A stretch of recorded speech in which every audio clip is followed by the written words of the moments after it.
Detective Sarah Langley sat at her desk, surrounded by mountains of files and photos, the dim light casting long shadows across the room.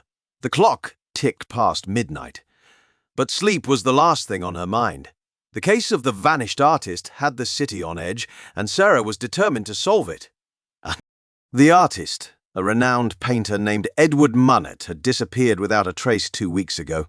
His studio was found in disarray, splattered with an array of colourful paints but devoid of any clear signs of struggle or violence. Sarah's first lead was Edward's latest artwork, an unfinished painting that depicted a haunting, abstract scene. Something about the brushstrokes seemed off to Sarah, as if they were trying to convey a hidden message. Diving deeper, Sarah visited Edward's closest friends and colleagues. Each interview painted a picture of a troubled genius, increasingly reclusive and paranoid in the days leading up to his disappearance. One name kept surfacing: Helena, Edward's muse and a mysterious figure in the local art scene. No one seemed to know much about her, but her influence on Edward was undeniable.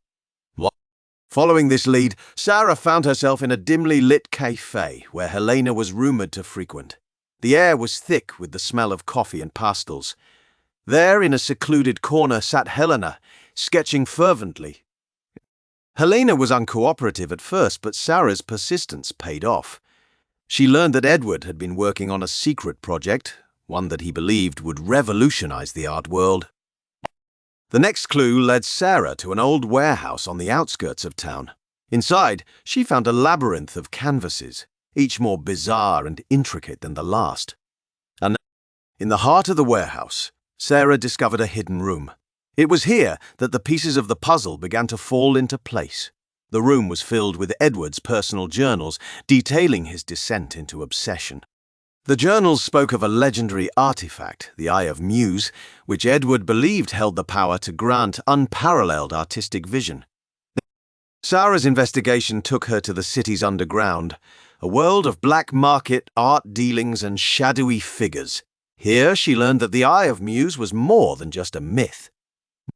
As Sarah delved deeper, she realized that Edward's disappearance was tied to a dangerous network of art thieves and forgers, all hunting for the mythical artifact. The breakthrough came when Sarah intercepted a coded message meant for the art thieves. It revealed the location of the next meeting, an abandoned theatre at midnight.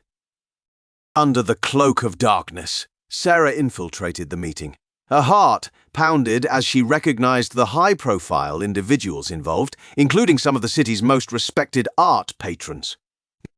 In a dramatic confrontation, Sarah exposed the criminal ring and learned the truth. Edward had staged his own disappearance to escape the pressure of his impending fame and the dangerous people he had gotten involved with. The Eye of Muse was a fabrication, a story spun by Edward to distract those who were exploiting his talent. In a twist of fate, his tale had taken on a life of its own.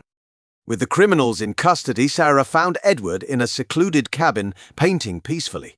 He was a changed man, no longer burdened by his past or the legend he had created. Edward decided to return to the public eye, but on his own terms. His experiences had transformed his art, making it more profound and authentic. As Sarah closed the case, she couldn't help but feel a sense of admiration for Edward. His journey, though fraught with danger, had led him to find his true self. Back in her office, Sarah pondered over the strange and unpredictable nature of her job.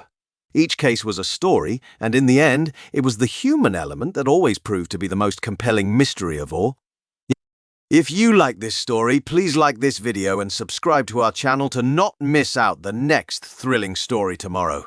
Bye and thank you for watching.